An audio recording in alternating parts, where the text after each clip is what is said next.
Hi everyone, this is Sihan. I'm a first year DPU student in Oxford, and I'm doing research related to Chinese students of regulated listening in EMI context in higher education in China.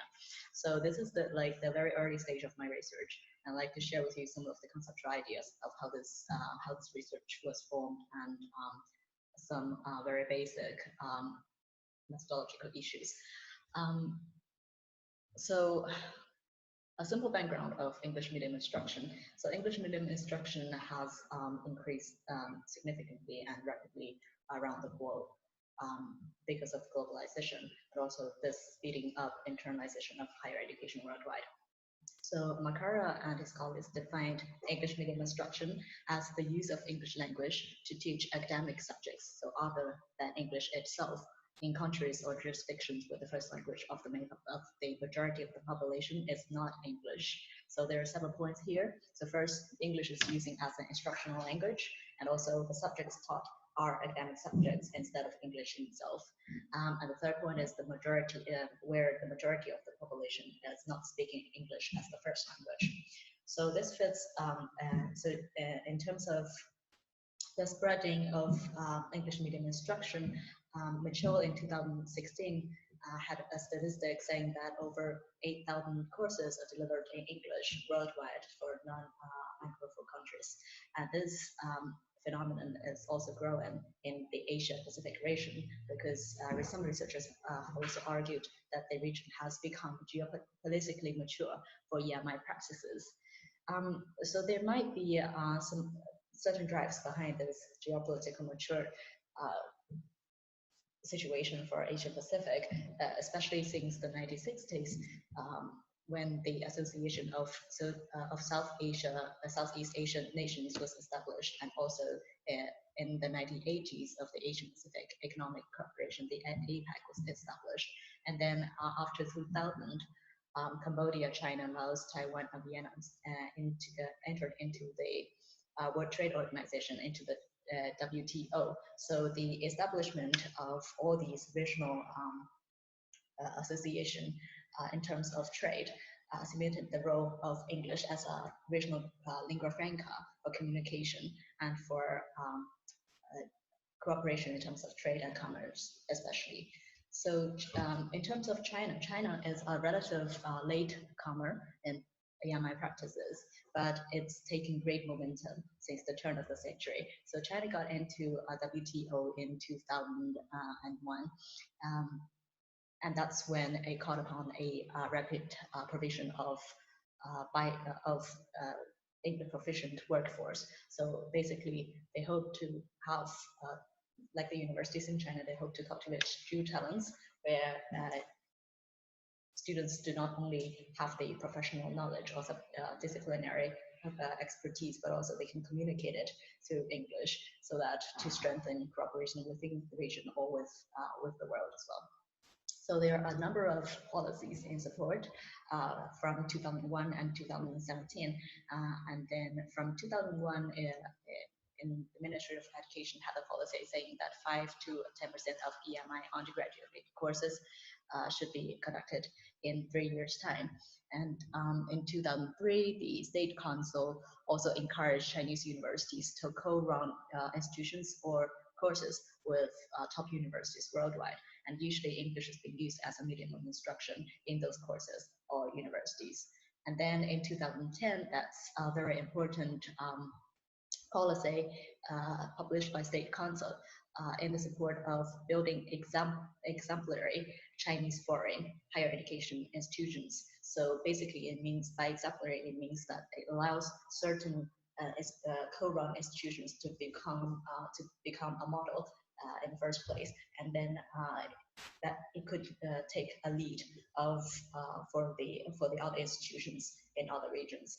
And then in 2016, another policy supported East China in leading the internalization of higher education. So a little bit of background knowledge here is the educational resources in China are not that evenly distributed in the Western coast and in the Middle and West. So basically this policy says we support certain institutions in the East China to develop. They co-run programs first, and then we let them develop, be really developed in the first place, and then they build a good model for those institutions in the Mid and West China. And then by 2017, there are 450,000 students enrolled in China foreign higher education programs, and over 70% of them are in collaboration with institutions in the UK, in US, in Australia, and Canada. So these are all English-speaking countries, and usually the programs in cooperation with these countries, they are conducted in English as well. So in China, they co-run programs and courses usually take two forms. The first form is co-run universities. So basically, it's China Foreign Joint University, and then we have 9 universities of this type. And then the other type is the co-run courses for departments or faculties. So we have certain courses in collaboration with some of the faculties in a foreign country.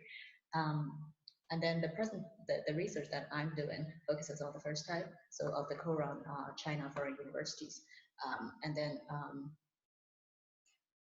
so despite all these booming of EMI practices in China, there is a key question that researchers have become concerned about is, can students adequately comprehend subject knowledge delivered in a language other than their mother tongue? So in this case, English.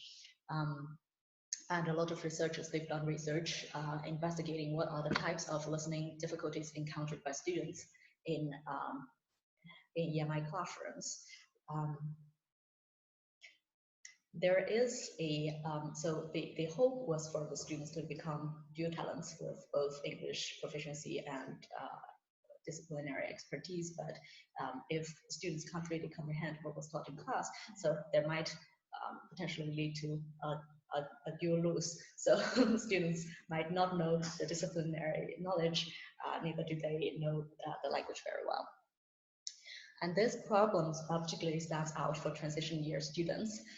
For co-run universities, which this study focuses on, the students, they mainly come from a Chinese medium instruction secondary school. And then when they transit from the secondary school to English medium instruction programs in universities, they face great challenges, because in the first place, not only they are confronted with a higher level of professionalism in terms of subject learning, because they're moving from secondary school to higher education, also they are confronted with the language barrier as well. So my research will focus on this particular period of transition. So basically the first year experience of students transitioning from secondary school to higher education in China.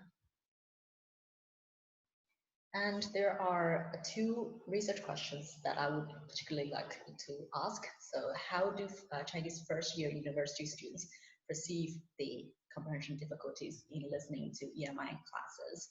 And the second question, I would like to see how do Chinese first-year university students self-regulate their listening in response to the perceived difficulties in listening to EMI classes. So the first question investigates the listening difficulties students experience in EMI classrooms, and also the second question tries to explore what are the corresponding self-regulated listening to the listening difficulties. Particularly, I would like to see how students' English listening proficiency and their self-efficacy beliefs in English listening moderate their listening experience in terms of these 2 aspects. So in terms of listening difficulties and in terms of their self-regulated listening. And this study is going to be a longitudinal study covering the first semester. So I would like to see how, what are the possible developmental patterns of students' listening experience across the term, and how these 2 variables moderate the developmental patterns. Do they potentially lead to some of the differences in terms of the patterns over time? So I would use interviews, learning journals, and questionnaires to look at this question. And the data collection will happen in a co-run university. It's a Sino-British university in East China. So the university is actually ranked ranked top of all the China foreign universities in China. So we can to some extent assume that students in these universities, they represent like the relatively highly scored students of all the students enrolled in China foreign university programs. And also these universities, one of the earliest established China foreign universities in China. So in theory, it should provide the most mature and also a well-designed curriculum to help students to successfully transit from secondary school to EMI context. But in practice, doesn't really do so. So we would like to use this as a case to see if students still experience certain listening difficulty in this university, then it's very possible that students encounter bigger difficulties in other universities. And then the students, for the questionnaire, there will be approximately like hundreds of students participating, so subject to change.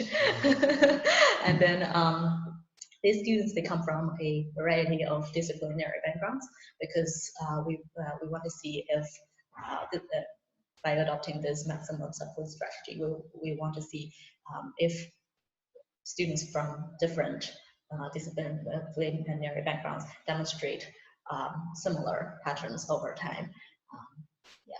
And also for the interviews and learning journals, we would use a deviant case or extreme case sampling strategy. So to look at how students of high proficiency and high and low proficiency and high and low self-efficacy react over time in terms of their self-regulated listening and also their listening difficulties experienced over time.